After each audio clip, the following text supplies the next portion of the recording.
അങ്ങനെ JSKയുടെ first half കഴിഞ്ഞു. ക്രൈം ഇൻവെസ്റ്റിഗേറ്റീവ് ത്രില്ലറാണ്. കുറച്ച് ക്ലീഷേ തോന്നി, എന്നാലും Suresh Gopi performance as usual. പിന്നെ എല്ലാവരും നന്നായി ചെയ്യുന്നത്. എടുത്തു വരാണ് ബൈജു സന്തോഷിൻ്റെ പെർഫോമൻസ്. പടം പക്ക ഗർഡനെക്കാട്ടാണ് നന്നായിട്ട് വരുന്നുണ്ട്. ഒരു ഇൻവെസ്റ്റിഗേറ്റീവ് ക്രൈം ത്രില്ലറാണ്. ലാഗ് സംഭവത്തും ഇല്ല. നല്ല പിച്ചോടെ ഫസ്റ്റ് ഹാഫ് തോന്നിയിരിക്കണം. ഫസ്റ്റ് ഹാഫ് ഒരു അടിപൊളിയാണ്. ടോണിയായിട്ട് ആക്ടർ രതീഷ് ക്രിസ്താണെങ്കിൽ ആക്ടർ ക്രിസ്താനായി ചെയ്തിട്ടുണ്ട്. എല്ലാവരും ദിവ്യപുള്ളിയാണെങ്കിലും അനുഭവം നന്നായി ചെയ്യുന്നുണ്ട്. ഒരു പിക്റ്റുണ്ട്, ഒരുപാട് ട്വിസ്റ്റുകളുണ്ട്. എടുത്തു പറയാവുന്നത് ലാഗും സംഭവമില്ല.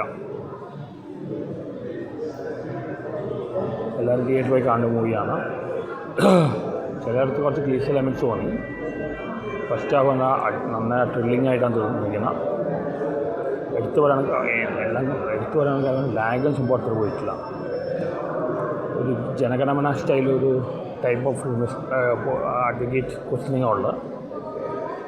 അധികം സ്പോയിലേഴ്സ് ഞാൻ പറയാനില്ല. ഇതുവരെ ഉഗ്രം പടമാണ്.